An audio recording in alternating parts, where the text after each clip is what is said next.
czwartej edycji międzynarodowego konkursu na projekt ilustrowanej książki dla dzieci Jasnowidzę jury wydawnicze przyznało 1 nagrodę główną i aż 4 wyróżnienia.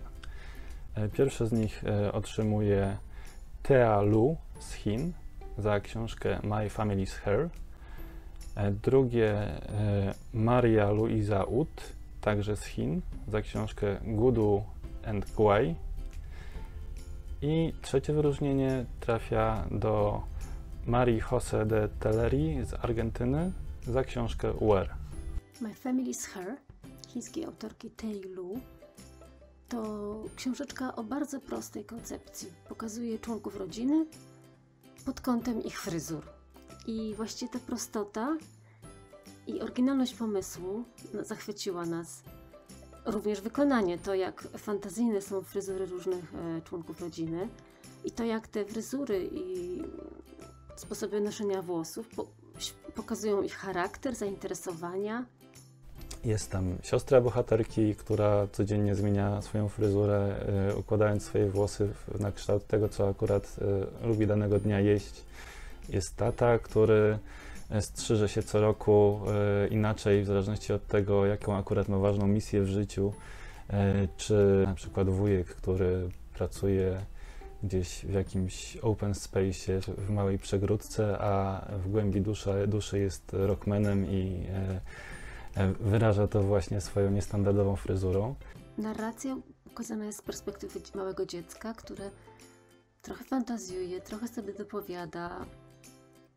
To jest książka, która jest pochwałą różnorodności i jakichś takich codziennych barw i wyrażania samego siebie przez to, co jest w zasadzie nam najbardziej dostępne, no, czyli przez codzienny wygląd, przez włosy. I też zachęca do tego, żeby się różnić i żeby pokazywać te różnice i żeby nie bać się pokazywać innym także przez swój wygląd, że jesteśmy tacy, a nie inni. Książka jest świetnie narysowana, w bardzo przejrzysty sposób skonstruowana, z puentą. W zasadzie można powiedzieć, że niczego jej nie brakuje. Maria Luisa Ut zaprezentowała nam książkę ilustrowaną Gudu and Guai. Jest to tak zaskakująca, mięsista, bogata kolorystycznie książka, no bezkompromisowa. Jest to niesamowicie barwna, sympatyczna, też tak naprawdę prosta, ale oryginalna rzecz. Napisana jest w postaci takiej opowieści szkatułkowej, historia w historii. Dziwne stworki opowiadają sobie o 2 postaciach, Gudu i Guai, które boją się w siebie nawzajem, nie znają. Na każdej jej stronie pojawia się wielu niesamowicie fantastycznych, wyrazistych, przedziwnych, kolorowych postaci.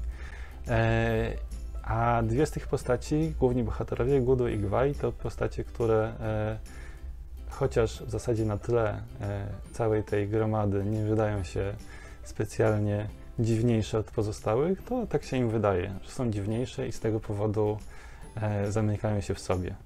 Autorka wykazała się tutaj niezwykłą fantazją, nieposkromioną wyobraźnią. Książka pięknie narysowana, ma w sobie ogromną moc poprzez swoją teatralność.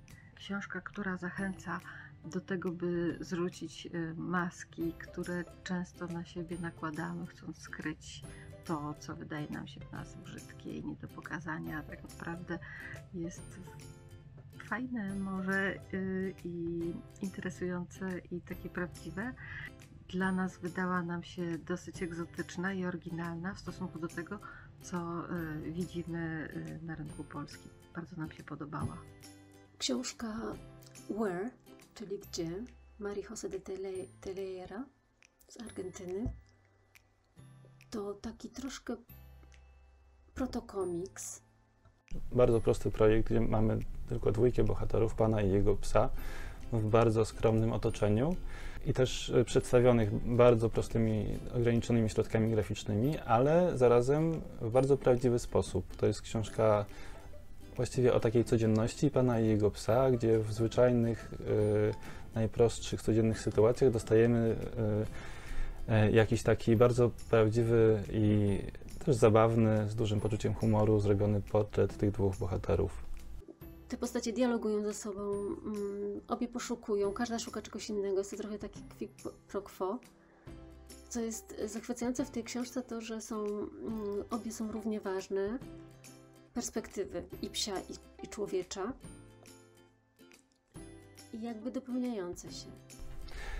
I jest to też książka, która w ciekawy sposób pokazuje różnorodność punktów widzenia, bo ona opiera się na przedstawieniu tej samej sytuacji z punktu widzenia najpierw pana, a później z punktu widzenia psa.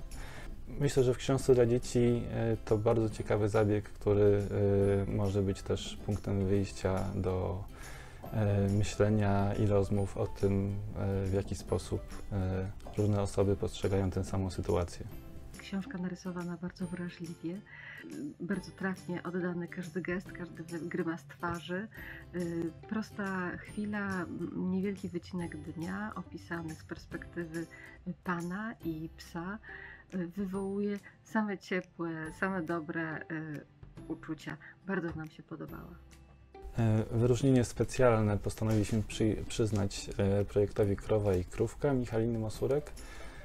Jest to wyróżnienie specjalne, bo jest to książka, która w pewien sposób wyłamuje się z takich standardowych wyobrażeń o książce dla dzieci. Projekt właściwie bezkompromisowy, pełen nieokiełznanej takiej młodzieńczej wyobraźni i poczucia humoru, takiego pozytywnego wariactwa, też jakiejś odwagi artystycznej, co w sumie sprawia, że jest to projekt pewnie bardziej dla młodzieży czy nawet dorosłych, ale zrobiony tak świetnie, że trudno nam było go nie docenić i nie przyznać mu specjalnego wyróżnienia. Krowa i Krówka to komiks o spotkaniu krowy na łące z Bożą Krówką, czyli Biedronką. I co też one razem nie wyczyniają? Jest to historia fascynacji, miłości, współpracy, nawet tworzenia biznesu między dwoma tak różnymi stworzeniami. To jest taka książka, w której właściwie wszystko jest możliwe. Biedronka jest w stanie jednym kłapnięciem szczęki odgryźć krowi łańcuch. Krowa i Biedronka obie są właściwie, ze względu na technikę graficzną, ale też wyobraźnię autorki, obie są białe, nakrapiane w czarne kropki. Obie, w zależności od sytuacji, osiągają czasami, chociaż jedna jest Biedronką, a druga krową, takie same rozmiary. Jest to narysowane z taką fantazją i z takim dowcipem, że naprawdę głośno śmialiśmy się, czytając ten komiks. Jest tutaj dużo takich oczek puszczanych do dorosłego. Książka nawiązuje do różnych wydarzeń politycznych, artystycznych, aktualności w Polsce. Bezkompromisowa, śmieszna, bez zadęcia i kompletnie odjechana. Praca Krowa i Krówka to przede wszystkim ogromnie zabawna opowieść, niesłychanie nonszalancko narysowana. Ubawiliśmy się setnie przy oglądaniu tej pracy i tym specjalnym wyróżnieniem chcielibyśmy skłonić autorkę, utwierdzić ją w zasadzie w tym, żeby dalej tak nonszalancko, bez żadnych ograniczeń pracowała po swojemu, nieskrępowana żadnymi ograniczeniami. Nagrodę główną przyznaliśmy książce Co to za kuleczka z tekstem i ilustracjami Igi Ścibek i współautorstwem tekstu Przemysława Ścibka. To bardzo wysmakowana książka obrazkowa o lisku Tutku, który zgodnie z tytułem znajduje kuleczkę.